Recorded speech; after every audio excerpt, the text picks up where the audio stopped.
there's a difference between also a business owner and an entrepreneur. We use a lot of times the terms interchangeably, but entrepreneurship is new things, taking or solving problems with new ideas, doing it, taking old systems and improving on them.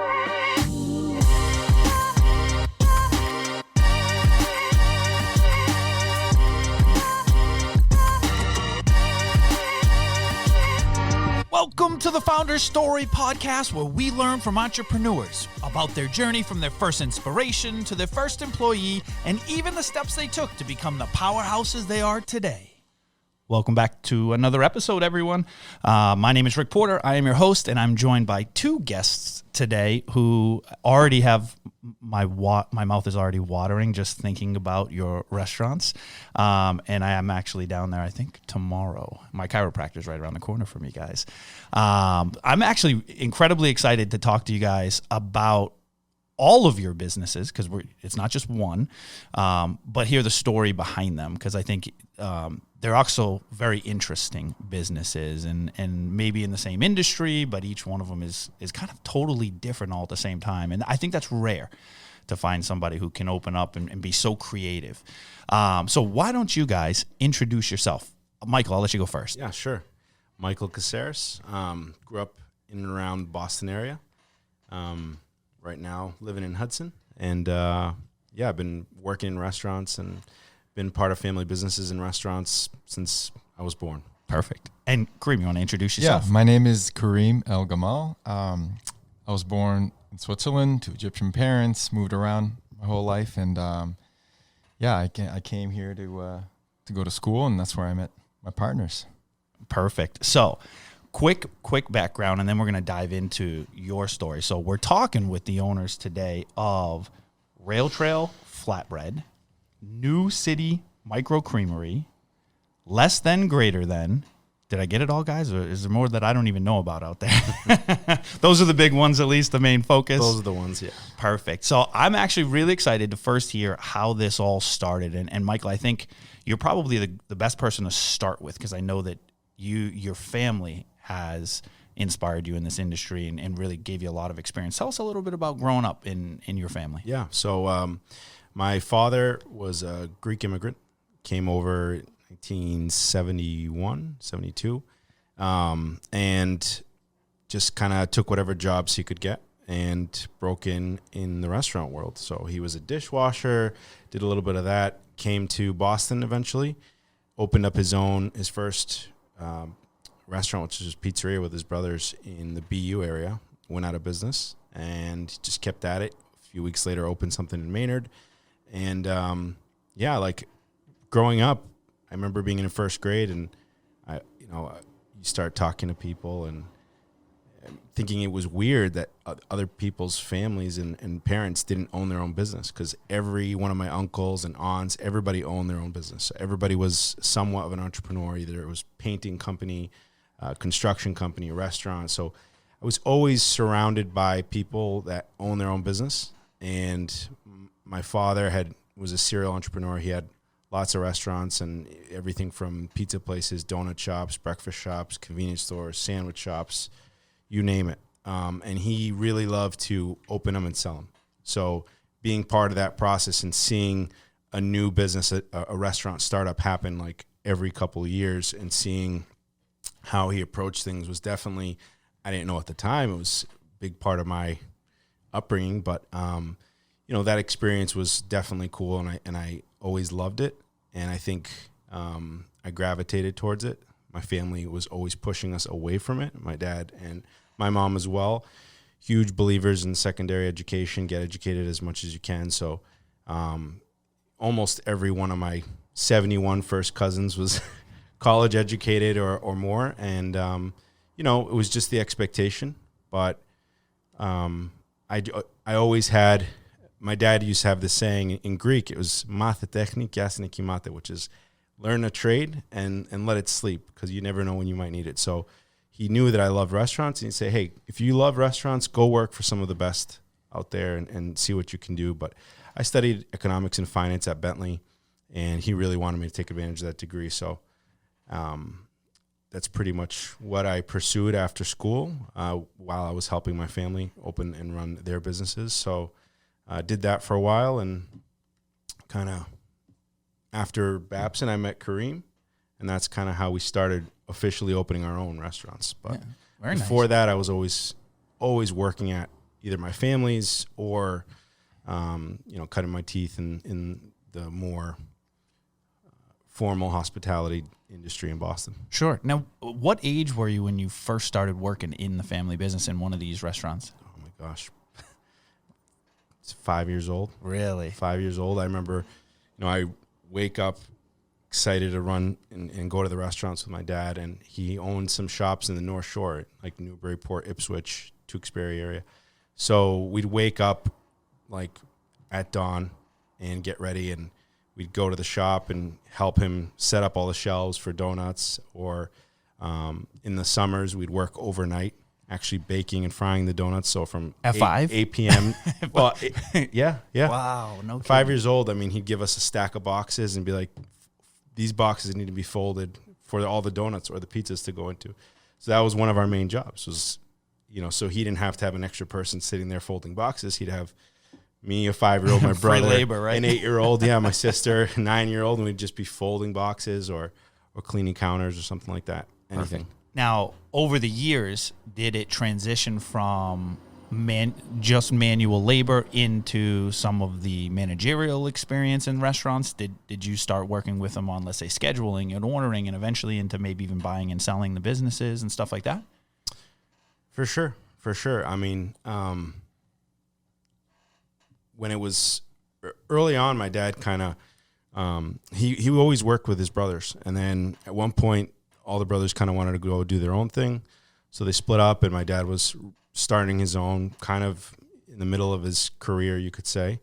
And from then he needed help, and I could see it. He was by himself, and he'd be buying these rundown, like there was this one Chinese food shop that was, probably had like 2 inches of dried soy sauce and goop on the floor, and he's just sitting there doing all that. So you're doing the manual labor. He'd give us his famous thing was 409. So we'd have a case of 409 soap and a spatula. We'd just be scraping and scrubbing all summer long.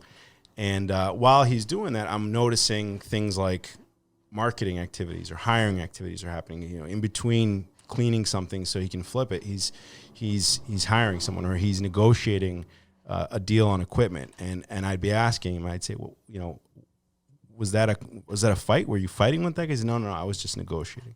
So, quickly you'd start seeing that. And I really loved the creative and design side of the business. So anything that had to do with the appearance of the shop, the menu, the language, I loved it. So, at like 10 years old, I was helping him rename some of his menus so that they would sound a little bit more appealing. They'd give him, instead of having the number 1 with spinach, tomato, and onions, I was like, let's call it the Mediterranean. Yeah. And he'd love it. So, early on, I started getting into that stuff. Now, so when I read the story, I thought it was fascinating, and I love that your dad did this. At some point, your dad actually kicked you out of the business and said, go get educated, right? Yeah. He kicked you out and said, go to school. Was that, it sounds like that was almost, just part of the tradition in your family. Everybody got secondary education. Was that a difficult decision for him? It sounds like he probably needed your help a lot as well in the restaurants. And was it something that you felt was pushed onto you, kind of thing? Or were you excited to get out? At the time, I hated it. Really? It was a huge point of conflict for my dad and I. Like, I graduated from Bentley and I started working right away. Like, I went to New York. I thought I was going to get a job at a boiler room in New York, in Manhattan. Like, all my friends were in New York, and I was really excited about that. And he called me. He was like, your uncle's dying of cancer. My uncle was in Greece. He had very young kids. So he's like, I got to go to Greece. I'm working on this shop in Weston. You got to come run it. So I literally came home that weekend, and then that week we were opening. So he gave me a box of like company branded T-shirts. He's like, here's some phone numbers. And we went through some quick things. And the next, I don't remember what it was, Monday or Tuesday, we had a soft opening. He helped me with that. And then he left. And I loved it. Like, I absolutely loved it. It was hard. I was completely scared. I didn't know what to do. I mean, I had worked in his restaurants, but I was never the guy to run them, And I was right out of school. So I had basically put any plans I had in finance on hold, did this knowing that it wasn't like my future, or at least what my dad and I spoke about would be my career path. But quickly the shop opened. It's, if you know Weston, Massachusetts, it's like a beautiful community, not many retail shops. So it was the only pretty much lunch shop, dinner shop in town at the time. So right away it was busy. It was like we were crushing it day one. And I just loved it. I was, 23-year-old kid, and I had some money in my pocket at the end of every night. It was cash. I could go out with my friends. I was my own boss. What's not to love?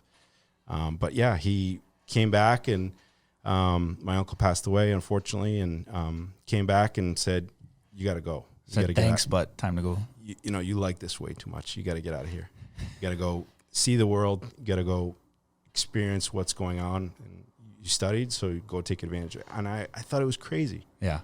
I thought he was, I thought it was a criticism towards me. I couldn't really appreciate what he was trying to explain to me for my future, but it was a good thing. It was a good thing. And thankfully, because I was working in Weston, I knew all these finance guys that were coming, like, VPs of equities at Fidelity and JP Morgan. And I knew a lot of these guys. They'd order their sandwiches or whatever on their way home. So quickly got a job at Fidelity and did that during the day, and at night still worked at the shops. Perfect. And then at some point you go on to get your MBA at Babson, and that's where you meet Karim, correct? That's right. So That's right. Karim, before we dive into how you guys connected there, why don't you tell us a little bit about your background? Because I think that also has a major influence on these businesses as well.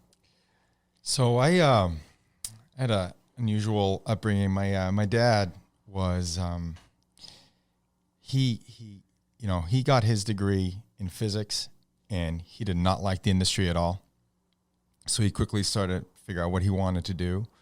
And he had met this guy. He was at the time he was in Switzerland. He'd gotten his degree in Egypt, but he did not like the chaos of Egypt. It's an interesting country. It's fun to visit, but when it came to corruption and business and different things, it's hard. So he knew he had to get out of there, and he started living around the world. And this guy said, "Go get your MBA. Okay, you don't like your physics thing. Go get an MBA and come work for me." And he worked for Philip Morris, and the 7-Up. 7-Up was its own company then. So he went and did that, and it changed his life. He just always said the MBA was everything to me. It started my life, started my career, and I had this mentor, and he took me under his wing. He taught me this business, and he just loved it. And he ended up working for basically multinational beverage companies for the rest of his life. And Pepsi Cola was probably the one he did the most.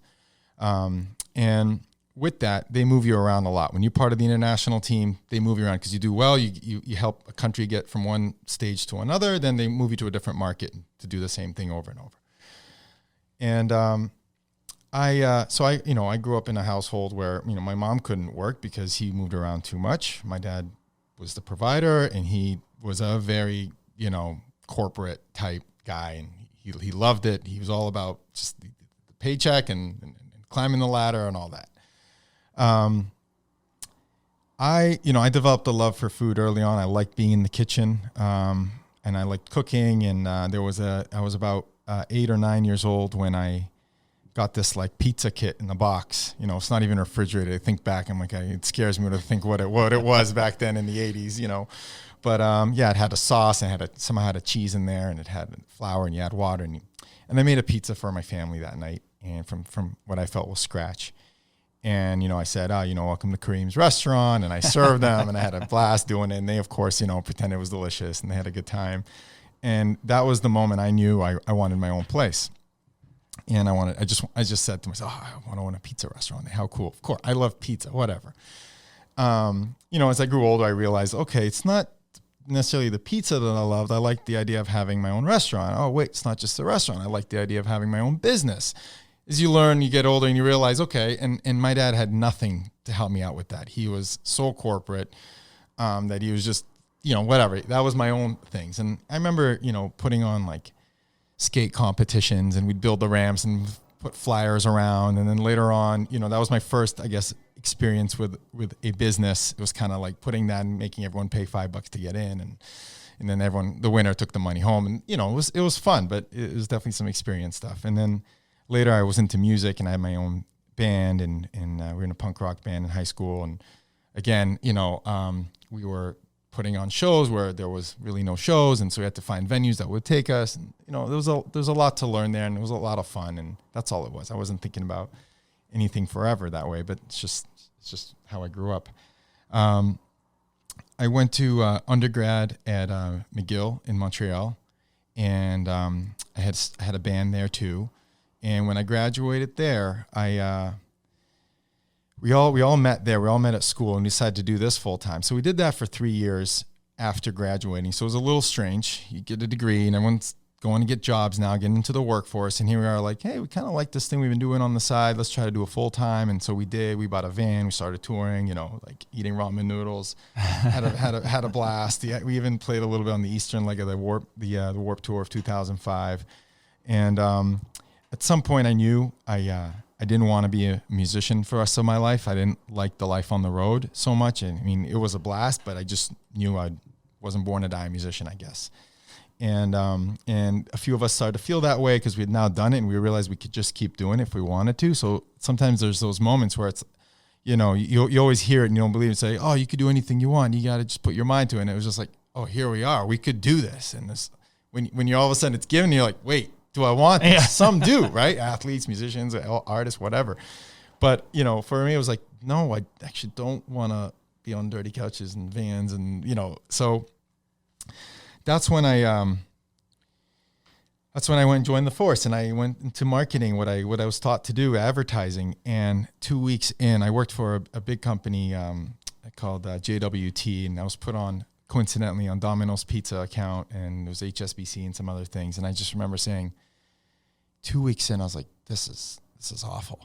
This is not at all what I mean. I was like, Dad, how did you do? He's just like, he loves it, the stability, predictability. I was just felt like it's all fake. I felt it was all this, there was no actual passion. I mean, I knew what it was like to be passionate about your brand the way I was about my bands, but it was hard to do that to another brand. And what was really striking was, colleagues of mine who had been on an account for maybe 3 or 4 years, all they did was eat, sleep, and breathe it. And then one day, the company wins a new account. They're like, okay, hey, starting next week, you're now, you're going from this to that. And it was just like, and they're supposed to like a switch, be all passionate and crazy about that brand and just forget everything they did for this. And I was like, oh, when I saw that was this horror moment for me. I was like, this is not good. Like, I can't, how am I supposed to commit knowing that could happen any time? But my dad said, hey, I got to say this. Although my dad was all corporate and planned, and he was kind of like Michael's family, he was all about education and secondary education. My grandfather had a PhD. My dad had an MBA. He always said, like, education is the most important thing. And all he ever worked for was to make sure we got through school. The one good thing about my dad, which was a little different than others like him, was he's like, as long as you're doing okay in school, you could do whatever you want. That he was just like, he was very supportive. He didn't get into what I was into, but he was always like letting me do it. Your dad didn't like punk rock?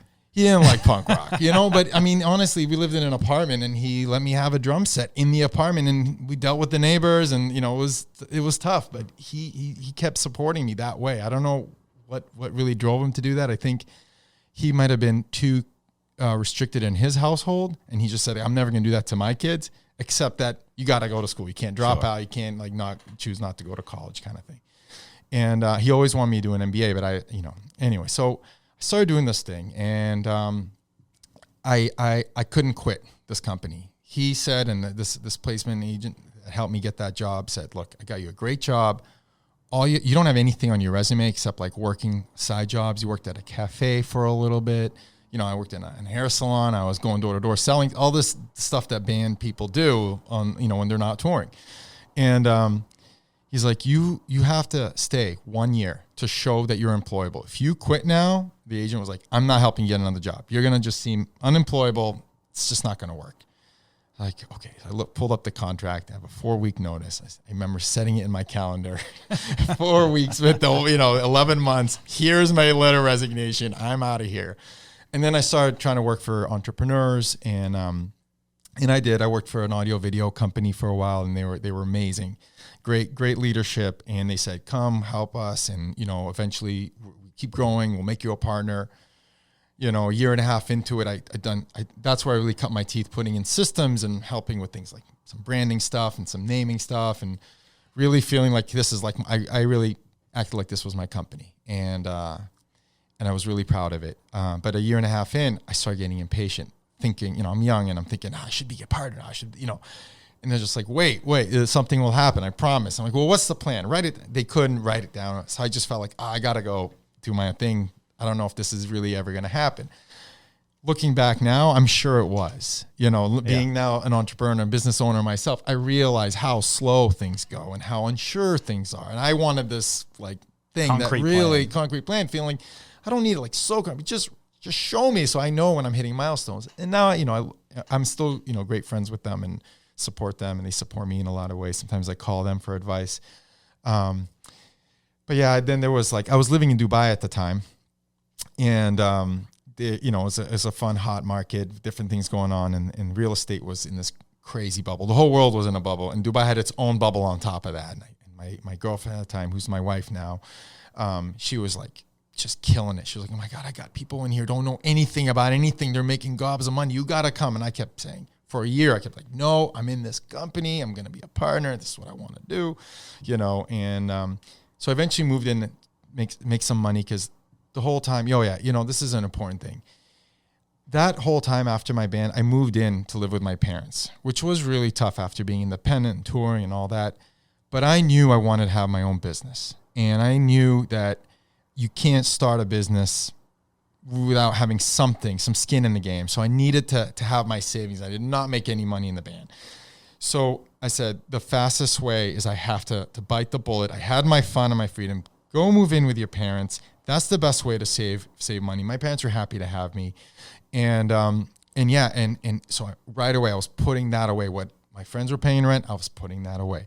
They were going out twice a week. I was going out once a week. And trust me, I like going out 7 days a week. And I was just like, I got to save it. And Dubai is really easy to spend money there. It's kind of like Miami, just too many options of things to do, like Vegas, Miami kind of thing. And so I went into the real estate to try to make some money again before going out on my own. And literally in that 4 weeks, where you put in your resignation, you're starting a new company, the whole world financial meltdown happened. And I never got any bit of that.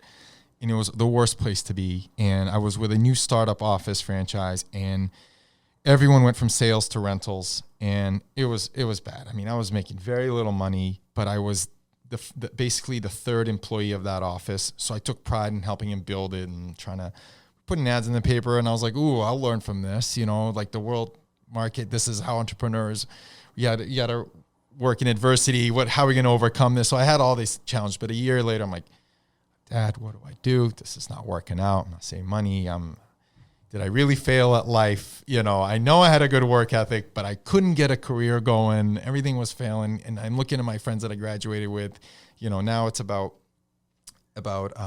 7 years later. They're all mid-level managers, higher level managers. I'm like, God, I've got nothing. And he's like, go do an MBA. I was like, no, said, entrepreneurs. I've been telling you that your whole life. Yeah, go get your MBA. I literally said, Dad, no.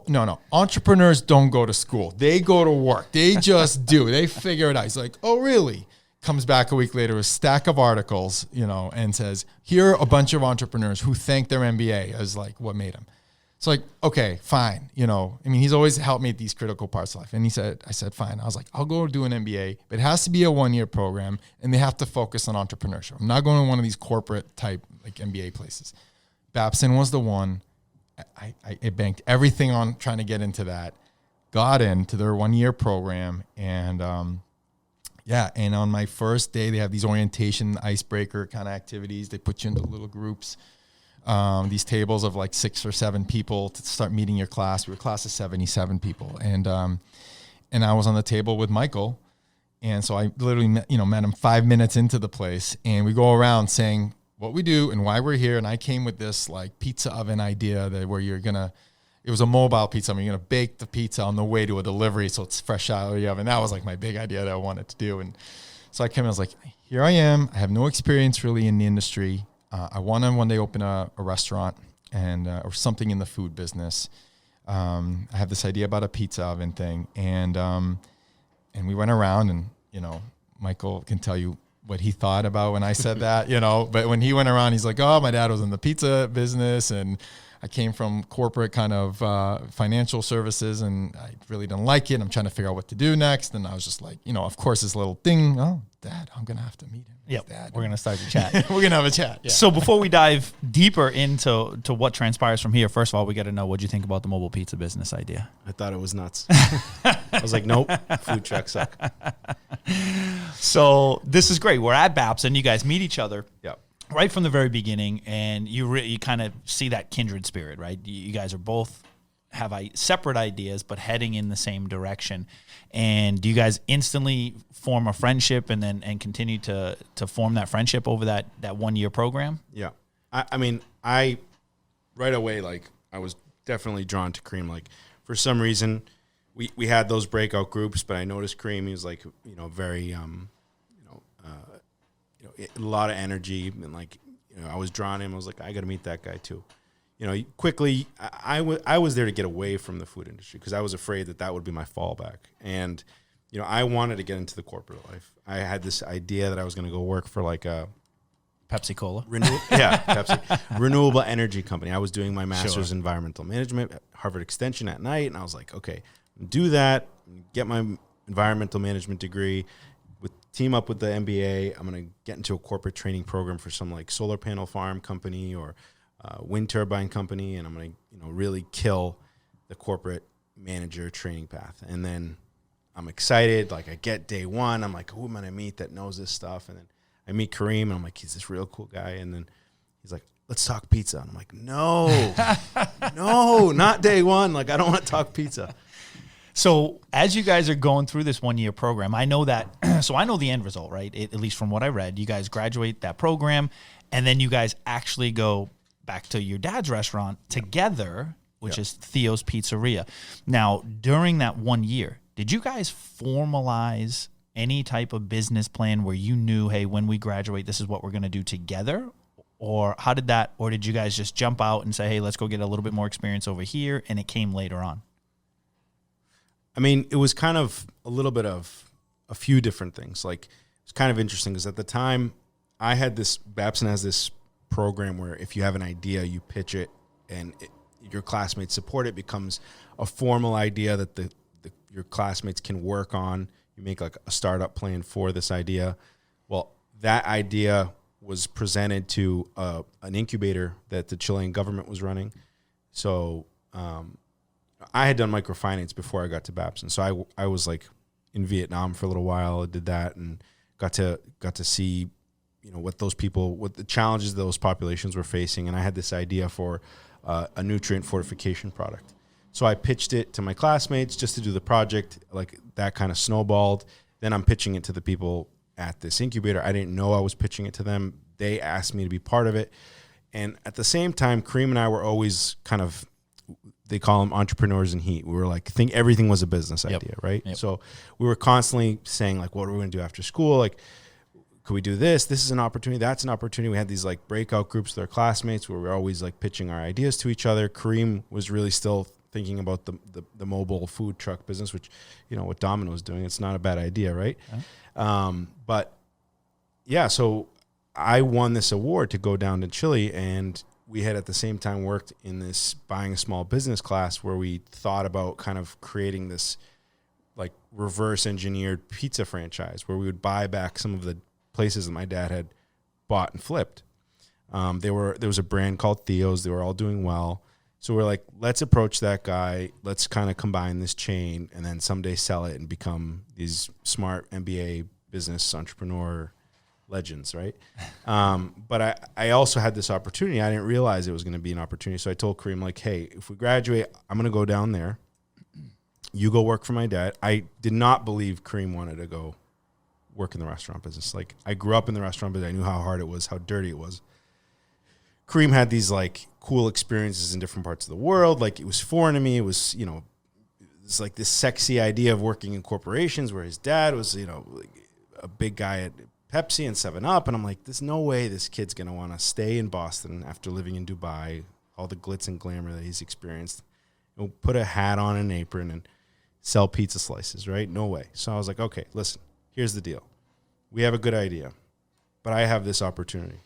We work well together. We talked about it. We're like, if my opportunity takes off, let's do that. Come down to Chile. We'll work on that idea. We'll travel parts of Asia. We'll sell this product. If not, like, at the same time, keep having your eyes open. Work at my dad's place for, I think it was like a summer. What do we say? Yeah. Whatever. Yeah. Summer, Learn, I think. Probably at long least while enough you to were there. learn the industry. Yeah. And Let's see what happens. Let's be opportunistic. Like, if my idea takes off, we get funded. Let's do that. If not, I'll come back and we'll start this pizza franchise. So that's kind of what happened. Karim agreed. He stayed and, you know, cut his teeth at my dad's shop all summer. And I was shocked, to be honest. I was like pretty impressed that he stayed. I was down there. My business idea was kind of taking off. Like, we had a lot of progress. I had some good partnerships where I was traveling back and forth from Chile to Asia, sold the thing, and I thought that was going to take off. And then at one point, things kind of started deteriorating in my family business-wise. Like, my dad's business was struggling. Karim was there. Karim, I get a call one day that he got his hand stuck in a dough roller, this like, machine that flattens the dough, crushed his fingers. I was scared about that. My dad lost my uncle, so my dad was kind of depressed, and his business wasn't growing. It was definitely like slowing down. So, you know, I think we got on the phone a couple of times, and we just started talking. I said, like, what's going on? And it felt like a natural thing. I just wanted to come home and see what was going on and touch base with Karim. I got home, and, you know, Karim was like, hey, if you're not here, we're never starting a business. I got to make my next move. So Sure. At the time, I had run out of money for our business idea, and in Chile, and you know, made some tough decisions. I was like, all right, I'll come home. We'll take a stab at this. and then now the first stab at it is Rail Trail Flatbread.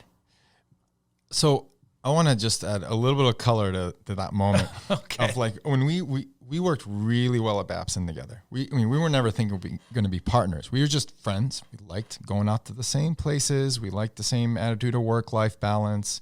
We worked hard. We liked to party hard. And, like, you know, it was towards the end that he said, you know, if you're really serious about this restaurant idea, you know, I'll do something with you. We work really well together, but you got to do it here. Because my plan was to go straight back to Dubai and try to meet a restaurant group or try to actually build my own. I realized how much money it takes and how much little I have. And, you know, so so that was okay for me. I said, all right, I'll stay and really give it a stab. It's my best shot at making this dream come true. I just work really well together with him. And, you know, for all the entrepreneurs out there or those wanting to start their own businesses, we get a lot of questions about how is it like to have partners, you know, and how do you work? Oh, I didn't work out my partners. You know, are things okay with your partner? You know, it's always this thing. This is this elephant in the room, I guess, for many. It's like, how does it work? And I had a really good opportunity to work with Michael with no pressure, right? We just naturally became friends, naturally got to work on business plans and in law classes, economics classes, buying a small business class. So it was really, we always tried to be partners in groups together. So we really got to know how to work well with each other, and we complemented each other really well. And, you know, that for those out there who need to have partners or know they have weaknesses and are looking, I mean, the partnership has been the best thing for me. I don't think I could do this without my partners, and I enjoy having partners to do this with. And we'll talk to our third partner, Jason, in a second too. And, you know, so that's something where, you know, my wife started her own business, an aerial yoga class, and she didn't get a chance to meet her partner, but they had met and they both knew they had good compliments of each other. So she had to ask me a lot, and she came and talked with Michael about it. And so they had a lot more risk taking to get together and see if it's going to work out, because they do it with the business. They don't get to take a year off and figure it out. Sure. So it's a lot higher risk with their investments. I know it's not for everybody, but I do know also it's real. The sum of us is able to do more than the parts of us, for sure. So when I decided to stay and Michael went to Chile, my 1 year at the Babson, where I stayed on campus at the time because I just didn't want to invest in anything, I'm going back, right? He said, come and take my room. And I had met his roommate throughout the year many times, Jason, who I came to know as, a friend of Michael's since they were third grade or something. And they grew up, they rode the bus together. They've had all these experiences. They went to the same high school. So I've met their crew and their friends, and they have their really quirky and fun dynamics as well. So I'd met Jason a bunch of times. And he said, he's got to go rent a place in Chile. I don't have a place. Perfect. I get, 4 months. I'm going to move in. I already know Jason. Jason apparently didn't even really know. He would tell you that today. He's like, all of a sudden Karim showed up. He's like, I'm moving in. He's like, oh, okay. He knew me, but there wasn't much conversation prior to that because we acted real quick. But so I had a really great opportunity to live with Jason for about 4 months or more. And, as a roommate, and I got to form a direct bond and relationship with him.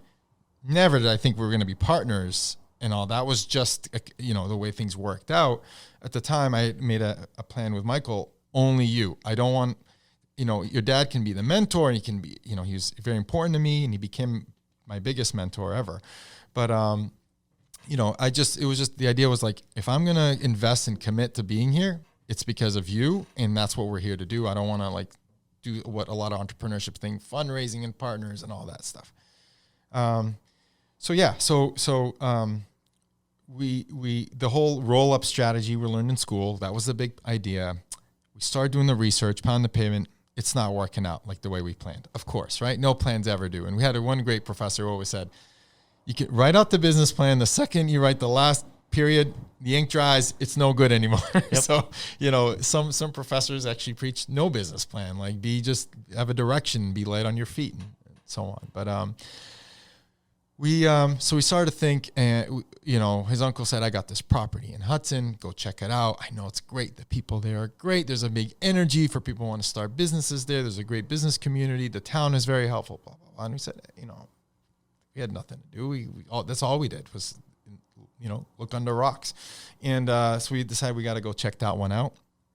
And there was something really special about that town. There was a business group regularly meeting.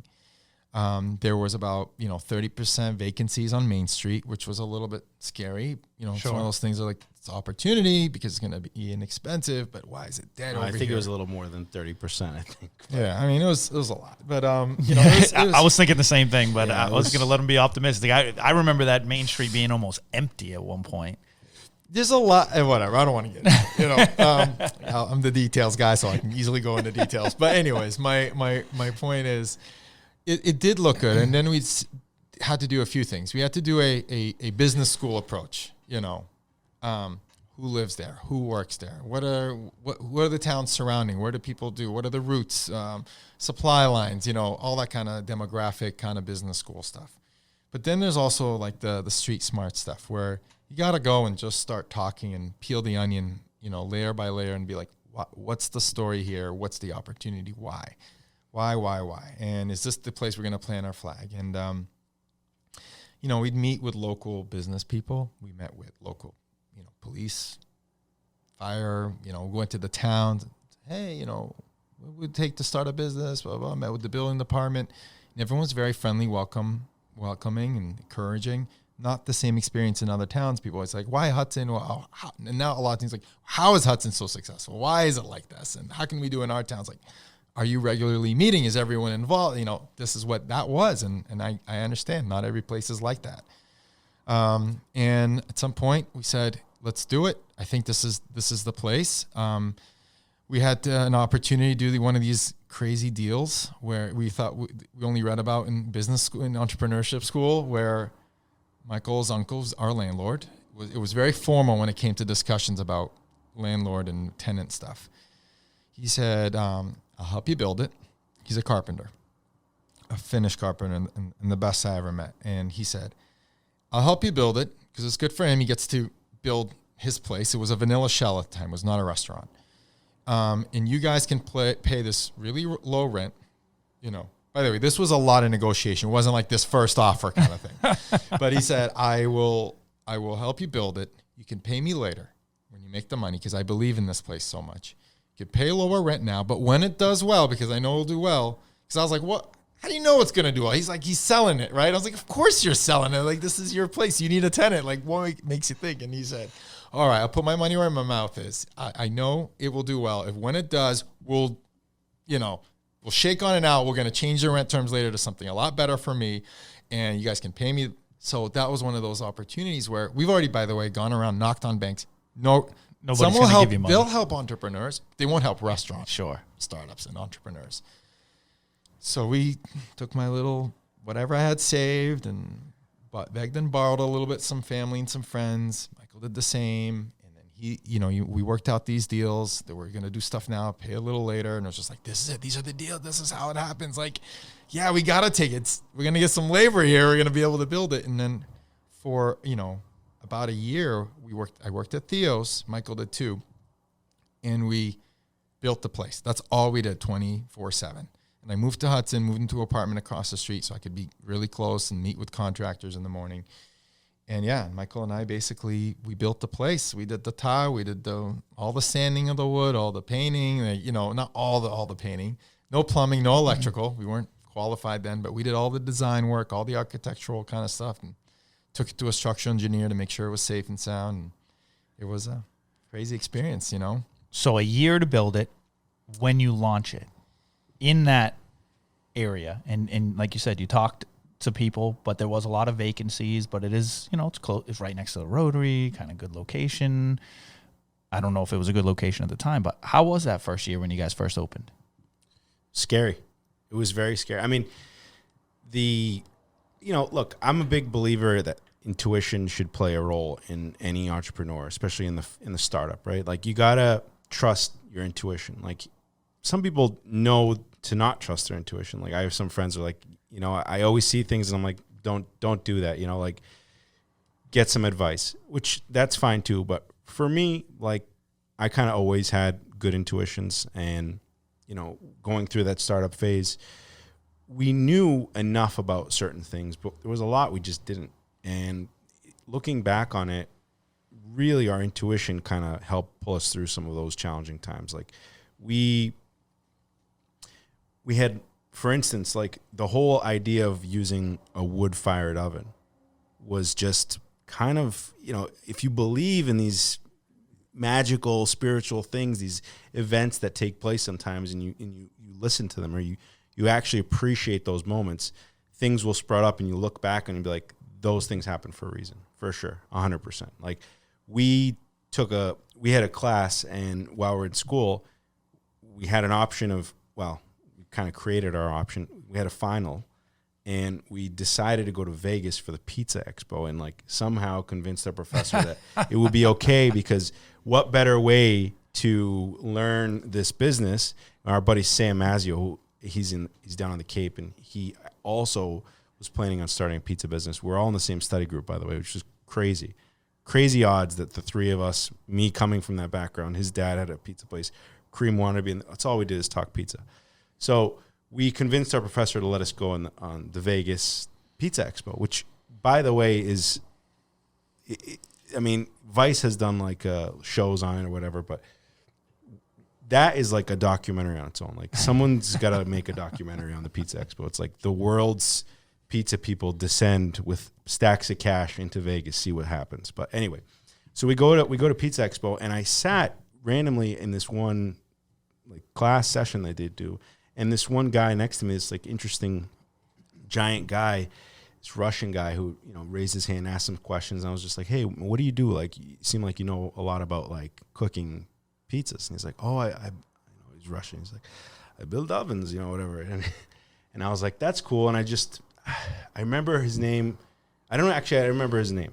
like, I just remember he was a Russian guy from Canada that built ovens. And when we couldn't afford, like, we were doing our budgets and we were having our Excel sheets, we're looking at things we'd have to do to build the place. Like, we couldn't afford, we were thinking about doing a wood stone oven. I think it was like this really high end, like Ferrari of ovens. It's got gas and you can throw in wood for the look and whatever. And we're like, let's buy that. We couldn't afford it. It was like $300,000 or something like that. And we're like, we can't afford this. So I remember just sitting, I was like, I think I know a guy who could build it. Like, what if we just bought bricks and built our own oven? And I just, like, Googled Russian guy Canada ovens. And I saw a number. I was like, I think this is him. I called him. He's like, yeah, I remember you. Yeah, like, I can't build it, but I know a guy who can. And we just called these guys. Anyway, the story is just, it just points out that, like, that was an integral part of our business and our brand, was like becoming a wood-fired only pizza place, right? Or we refer to it as flatbread, but at the time we were thinking pizza, right? And just remembering that, like, okay, we have no idea if this oven's going to work. It could collapse on its own. We have no idea who these people are going to be, like, that are going to build it. We didn't know anything about them, but, like, for some reason, I just knew that this guy would build our oven, and wood-fired was the way to go. So, you know, you just pay attention to some of those things, and it just, like, that whole story of us becoming a business in Hudson, like, everything we did was just kind of like, a lot of it was, being MBAs and writing things down and thinking about the opportunities to do certain things. But a lot of it was just like, we had a gut feeling that Hudson was the right place, that doing flatbread instead of pizza was the right thing. Or we had, for some reason, we knew, like, let's go door to door and ask people what they want on their menu. Like, we built a menu from our feedback, you know, from the town. So these things help shape us. And I think a big part of it is just appreciating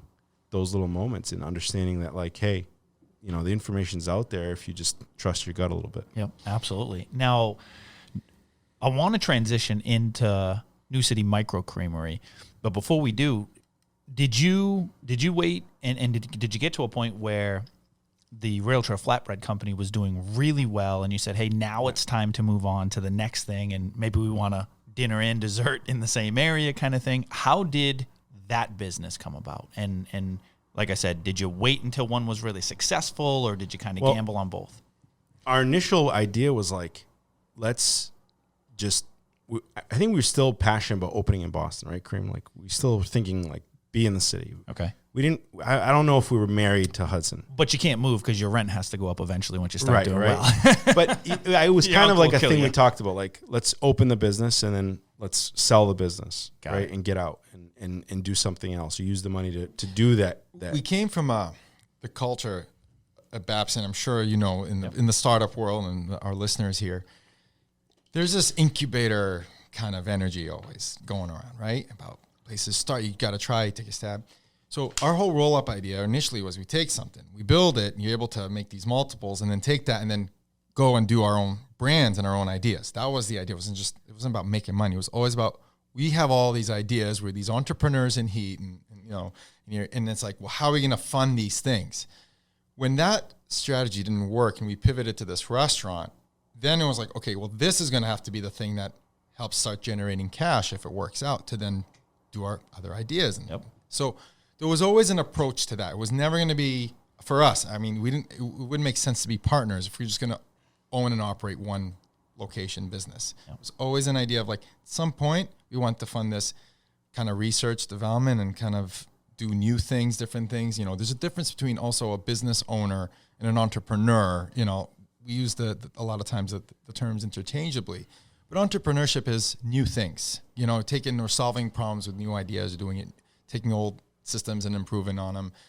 And at the time, there wasn't like anything super entrepreneurial about this restaurant, but obviously some of the design, I mean, we can't help ourselves. Some of the branding, some design, some of the recipes, the oven design, no one has an oven like that. You know, so it was just like, okay, we were busy when we first opened, and then we kind of had to open the day we opened. We decided less than 24 hours before that, we're just going to open, because we had to catch the holiday season. We opened on 12/12/12. Good, you know, people for numerology stuff. It's a good one. Okay. And we said, okay, I mean, people are starting to get their holidays. We got it we knew in the restaurant business, that's one of the best times when you're going to make a bunch of cash to help you through the worst part. All our which is checks were January, bouncing. February.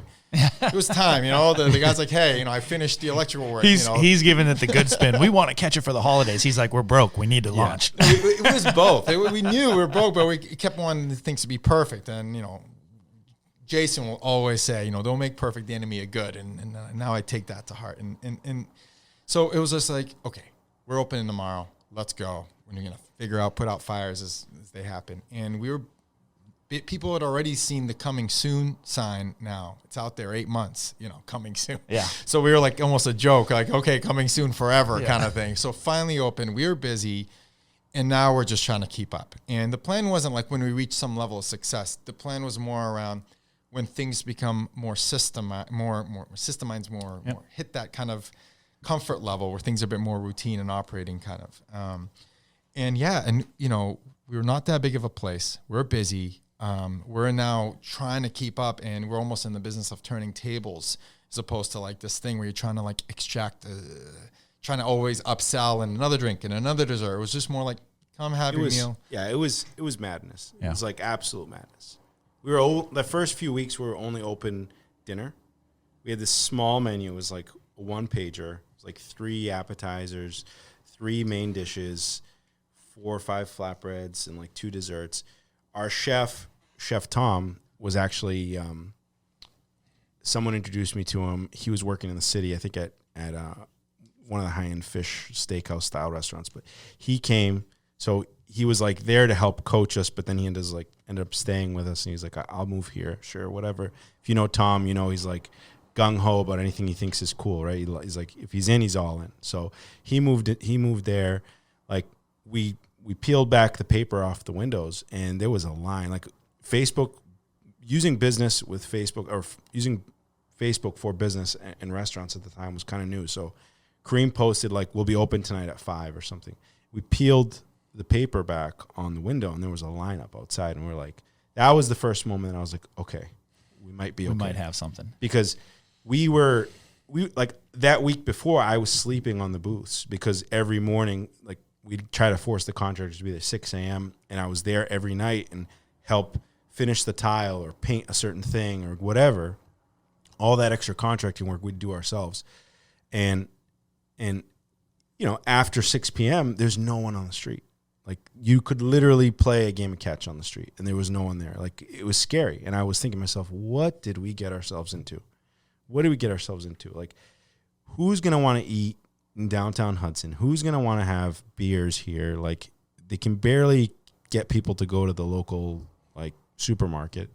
And here we are investing. Like, our parents mortgaged their houses or whatever. At least mine did. I know that. And I'm like, what did we do here? And we peeled it back, and we were probably like 12 core employees, maybe like 30 something tops. And by the way, at the time, we didn't know who was an employee or not. So it was like, people would come, maybe they'd show up, maybe they wouldn't. Maybe like every time a cook would go to the downstairs of the walk-in and refill, chicken, we didn't know if he would just walk out the back door. With the chicken. And that shit happened like all the time. So, it was like 30 employees right away. And Jason, like I said, we grew up together. He actually worked in real estate, and he was really good at being a guy who would like help turn around buildings. So his godfather owned a real estate company, and they would send him into properties that were having some trouble with tenants and employees, and he'd go in there and help, shape things up and just be like a tough guy who like got people in order. He loved that, right? So he's in Milford, and he's working in property management, and we were roommates, so we kind of stayed out of each other's lane, but we were always, socially always connected, right? And he had seen us start the business, but it was like soon after. I think we opened December, right? And I think right away, a few weeks in, I needed some help. Like one day, we just fired all our bartenders. We realized they were all just scumbags, and some of our friends gave us feedback, so we fired all our bartenders. And I think Jason was planning on coming to visit us that night and just have. He hadn't come since like the family and friends night that we did before opening, so he has come to have some lunch. And he came, and I'm like, dude, like, it's crazy. We're drowning. He's like, why are you washing glasses behind the bar? I'm like, because we fired all our bartenders. Like, I'm just pouring vodka tonics and beers today because that's all I know how to make. Like, no cocktails today. People would be like, can I get a Moscow Mule? I'm like, vodka tonic? Absolutely. How about a beer? Let me Google the recipe. Hold on. So, you know, things were lucky. So I was like, Jason, like, you want to do bar back tonight and, you know, help us out? And he's like, sure, I'll do that. So he came on slowly. He was like bar backing, and everyone was doing everything. My dad was running the oven. My uncle was helping us in prep. You know, Tom was on export. I'm running food. Yeah, everybody was, and everyone's just like, no one's controlling. I mean, this was the MO at the time. We all just took positions. Yep. And at the end of the night, it would be like 2 a.m. by the time we actually cleaned up and everything, because we're cleaning. We'd be like, have a beer and sit and talk about, okay, what happened today, and try to troubleshoot for the next. I mean, it was just weeks of that. I mean, that's when we managed, was when we were too tired and exhausted, but it was the end of the night. And so Jason, and Jason's not here with us today. How do you say his last name? Kleinerman. Thank you. So Jason eventually becomes general manager. Yeah. Is that correct? He worked for Bertucci's for a long time. So Okay. he had like many years of restaurant experience as well. So it wasn't just his first time ever on a restaurant jumping by. He looked around, he knew. Hey, He brought some there's order and management. process. But I definitely knew, like, you know, because we were having a management problem. Because like Karim's saying, every night was like, the vegetables would pull up at the time. Like, we weren't even hard with our suppliers. Like, everything was just, we weren't prepared. We were thinking we were going to run like a 10, 12, 15 person team, a pizza place, you know, and everyone's just going to do a lunch service, clean up, do dinner, whatever. This was just gangbusters, like from day one. So we weren't prepared for that volume. We weren't prepared for like the systems that needed to be in place. Sure. We barely, you know, I think we were cutting checks ourselves at the time. Yeah. We were writing checks out. I was doing bookkeeping on Excel sheets. I mean, it was madness, and we were just losing people because we weren't prepared. So any good employee that would come in, we'd lose because they saw there was no systems. The bad employees would stay and then eventually corrupt all the other ones. So it was just, we were so naive. We had no idea, but the food was good. Our community really wanted us. They saw that we were working our ass off. They could see that we were trying, and they supported us. So yeah, Jason came in, and I was like quickly like, okay, you help me corral front of house. Like, you help. Let's get some people in. Let's train some people. Let's do all these. So kind of Jason kind of became our front of house, you know, supervisor, manager, general manager, right? We didn't like titles at the time. Karim was our back end, right? Administratively, he was helping us organize everything. So once that became Karim's, and he didn't have to be on the floor as much anymore, and Jason was helping run things on the floor, and I was helping kind of oversee, you know, more of the menu, the team, the whole bigger picture, then we started to slowly be able to put systems in place. Sure. And that's when we started to like switch from being opportunistic to strategic. And that's kind of about a year in, we started looking at the whole community being like, what can we do here? We started seeing that guests were coming from far and around, like they were driving 2 and 3 and maybe an hour away to come to visit us, right? And we knew we were in apple picking country. We're in like a beautiful place. We started to look at it and say, hey, what can we do here besides just, you know, these families are coming, they're waiting an hour to eat, they're eating, and then they're leaving. Yep. What can we do here? So it became more of like a holistic approach to our investing in our community, where we started thinking like, hey, what resources can we take advantage here? And the shop across the street was an interesting, you know, and logical next step, because you had a rundown shop. My father owned the building. And again, it was like a good relationship, but it was still a formal relationship. We didn't really like ask for handouts because it was family. And we said, okay, we'll go in, we'll fix this shop up and give us a good deal on the rent. And he was, of course, a flexible landlord, and he had vested interest to see us succeed. And we'll put something cool in here. And that's when we started saying, hey, what would families want to see if they came here? There's beer, there's food, there's no dessert. Let's get people out of those booths. Let's get them into the next thing, which was dessert, right? So, So tell us a little bit about New City Microbrewery. Creamery. Sorry, microbrewery. Everyone I'm does already it. thinking. Everyone I'm already thinking Medusa, like down the street, yeah. eventually comes in because Oh, yeah. this is all building up. Tell us a little bit about the micro creamery. You know, something was really weird. In the summer, before we opened it, the hottest, nicest days, we were quiet. The quietest days. It was like if a nice sunny 80s, you knew it was going to be a quiet day. Why people were out in places where they can spend the day, walk around, do a few things. We didn't know that right off the bat. We had to ask people and start to figure it out. And in the rainy, bad days is when they were like coming in and enjoying, they're not traveling far. So like, okay, what can we do? People want to do more than one thing. They come in, they walk out the door, and they're like, the place across the street was an abandoned business. There was even one cracked window, and it was just still a lot of empty storefronts. So they just felt like, oh, just go back to my car and go somewhere else, And we knew the community had things to offer, wanted people to stick around. And we came to the conclusion, okay, hot days, dessert, ice cream. Hey, we can make really good ice cream. Let's not just really good ice cream. We're not just going to buy and serve it. This is the time to be entrepreneurial. Let's make the best ice cream we think we can make. Let's make the best ice cream in the world. Is that too ambitious? I don't know. Let's go for it. What does it take? And we went on a long period of research where reading books, traveling across the country, traveling internationally, meeting with different ice cream chefs, so on, just to say. And Tom had a little. He went to a French cooking school. He had some basis in ice cream making. He knew the basics of it, and he said, "Oh, get me that machine, give me this. Let's try." We started kind of doing it and incubating in our basement. Cleared a space and said, "What does it take to make ice cream? What does it take to make good ice cream?" And eventually, we came with picked and put together what we thought were the best processes of every different stage of ice cream. Michael had a really good vision for the kind of mouthfeel we were going for and the kind of texture and what New Englanders like, what international people like, and just kind of going for that. And we started formulating until we kind of made a product that we thought was really good. And there was a point where we're like, oh, so this is what we need to do. This is the A to Z to make our ice cream. Now let's go find someone who's doing it that way so we can learn from them. And there wasn't.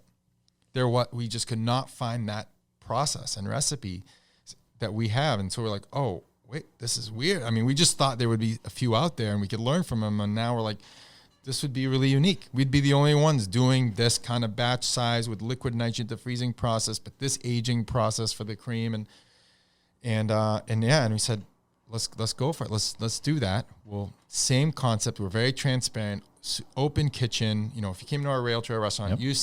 Anyone can just like literally walk in. There's no barriers to our kitchen. There's no doors. It's just floor to ceiling open. We did the same thing with our ice cream place where you can see the whole process, how we make our ice cream right there in front of you. It's really fun for the kids too, and all, and that makes it part of the experience. Is fun. But the process for the discerning kind of taste, ice cream lover, this is an ice cream worth trying, Yeah. And that's, Michael, we also learn a lot about the industry. It's not every ice cream shop's the same, and the shop and the experience, at the end of the day, it's cream and sugar. It's going to taste good. It's got to be, there's more to it than that. It's the experience. Maybe it's where your grandfather first took you, or maybe it's the first time you had tried something other chocolate and vanilla and you were blown away. So Michael always had that vision. We got to make it like a really beautiful shop. People got to come out our Rail Trail, see it, and just have to go there and then really enjoy the flavor. And I don't know if you want to add anything to that, but that's kind of how that came about. We just wanted to take the same approach we took towards Rail Trail. We just wanted to make everything from scratch. We wanted to be proud of the product. We wanted the place to look beautiful, and we wanted the community to feel invested. They wanted to see us that we're invested, and we'd say from the beginning, like, let's make this the best ice cream in the world. And we feel like it is. It is delicious, and it is beautiful. The shop itself is beautiful. It's, all the glass in the open kitchen. It's actually, it's big too, mm-hmm. right? For a microcreamery, there's tons of seating. You can sit outside, all that kind of stuff, which now leads me into the third business, my personal favorite for date night. My wife and I's favorite is Less Than Greater Than, which to an extent is almost, I'll call it an extension, even though it has nothing to do with the microcreamery, right? But I'll call it an extension. So tell us, how did this idea come about? Yeah. So I'll try to be as brief as possible, but we opened New City, and right away, because we had recently gone through the process with Rail Trail, we knew that there was a liquor license in town, and we knew that we fought really hard. We even bought another beer and wine license, and then eventually got the liquor license because something came up, but we knew how hard it was to get one. So we saw that it was available, and we're like, hey, if we ever want to do something more in this space, we should go for the liquor license. So again, we were trying to be, I guess, opportunistic. We saw that one was available, so we applied.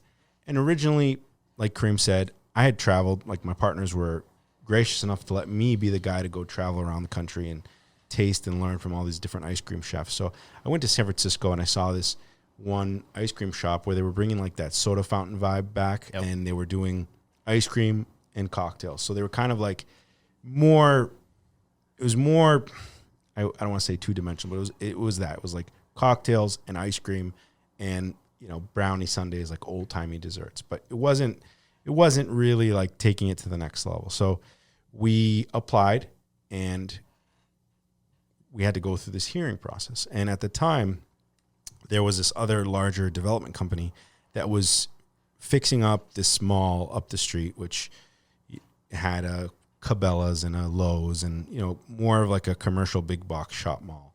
But, you know, the town still love the Market Basket. I go there all the time. Sure. Big Market Basket guy. But anyway, the people that own the development company also applied for that liquor license because they wanted it to put a restaurant there. Like I think it was like a Bonefish Grill or something. I don't remember what it was. Sure. But anyway, so it kind of quickly became this like highly political thing, this battle between big business and small business, not because we wanted. We were actually like super surprised, but our community kind of like felt like they had to stand up for us. And everybody sort of came out of the woodwork to say, no, these guys deserve it, not the big business. They brought business downtown. Yeah. And we were kind of like shocked. And we were like, okay, we got to do something more than just hold this license and make like ice cream. And we thought we'd do like a little corner in the ice cream shop, kind of boozy milkshakes or something, you know, just like, the adults will come in at 10 and, you know, a few. But now you felt a commitment to do something. I mean, Deval and also the news, the governor came to our shop to like, you know, because he had opened up new licenses and it was like this big thing. So we were like, the spotlight's on us. We have to do something better. Like, we got to get more creative. This isn't us. There's also a lot of stuff where we do a lot of scenario running where it's like, okay, you're a young kid with your grandpa coming in to the ice cream shop. What does it look like? That there's a few grandpa's getting 20, 30-year-olds. No, boozed like up. drinking on the side, kind of. That's not really the ice cream vibe, but it could work. Of course, we could figure it out.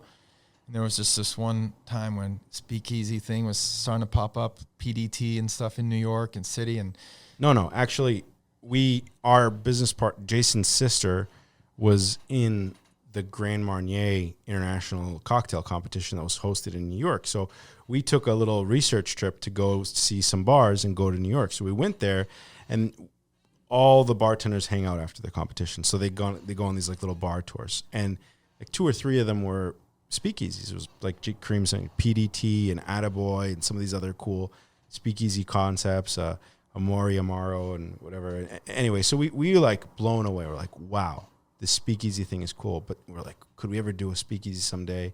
We really didn't connect like the speakeasy idea with our place. But then having these discussions, and the police chief in town was, you know, rightly so, he was pushing back. He's like, guys, you got to think about this a little bit more. You can't just put boozy milkshakes in an ice cream shop.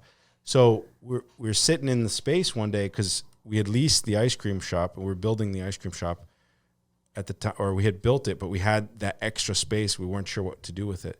it was about to get leased out. It was about to get leased out. My dad wanted to lease it, and he's like, to a bridal shop. He's like, you guys are idiots.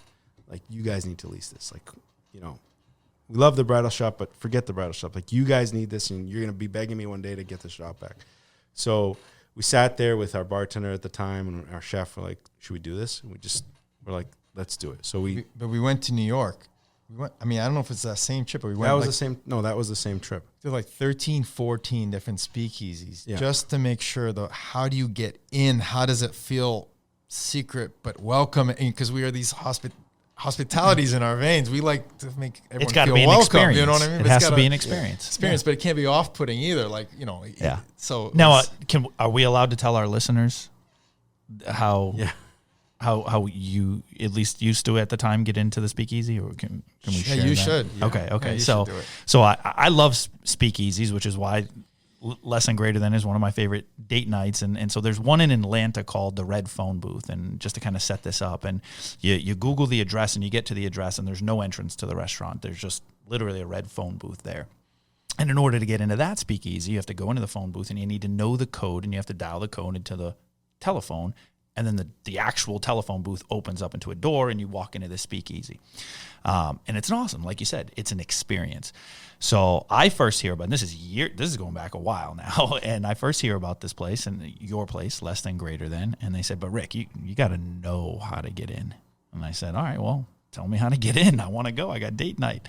And they said, all right, so here's how you start. You go into New City Micro Creamery.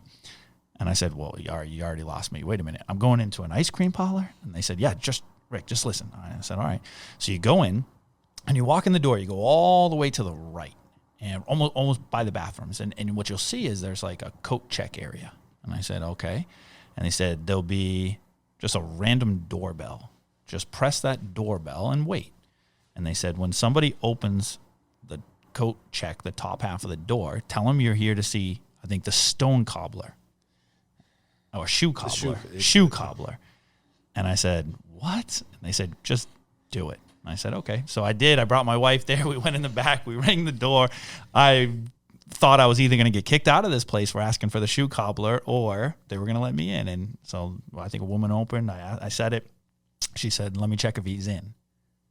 And she shut the door. And I said, man, I'm actually in the right spot. She just said she's going to check and see if the shoe cobbler's in.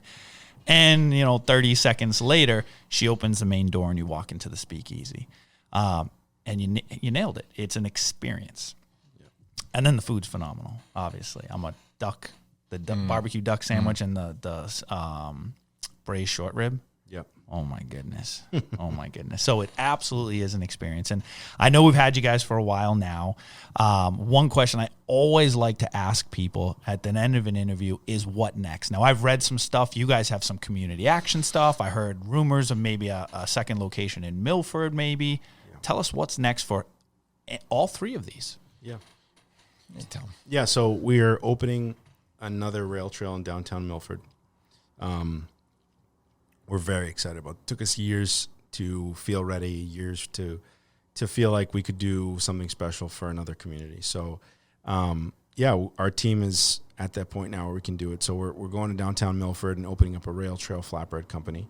It's an old, beautiful bank in the center of downtown Milford. So we're going to have plenty of space, and hopefully we'll have someday more concepts down there. We'll see what happens. But to start, we'll be opening a rail trail.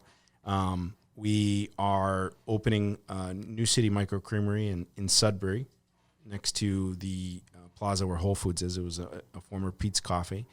So we're opening one in Sudbury. And we just launched in Whole Foods.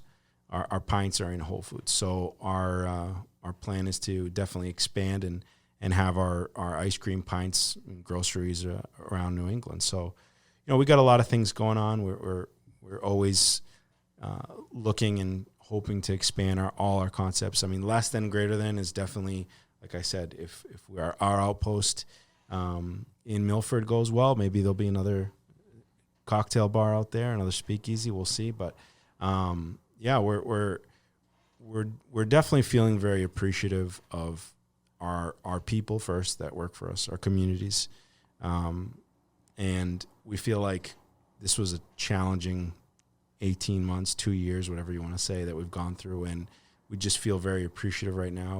We want to do a good job in the locations we're working on. We want to feel like we continue to grow and improve the quality of what we're doing, and we'll see. Like, we always take that approach, like, let's be thankful for what we got. Let's continue to grow, but grow internally first and make sure we're doing things as best as we can before we really say sky's the limit.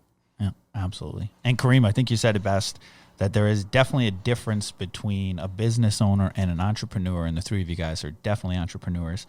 I love the three businesses now. Can't wait to see the expansions. And if you do open another speakeasy, then I'll have a Friday night and a Saturday night date night. So, guys, thanks so much for being on the show. I really appreciate it. Thanks for having us. Thank you.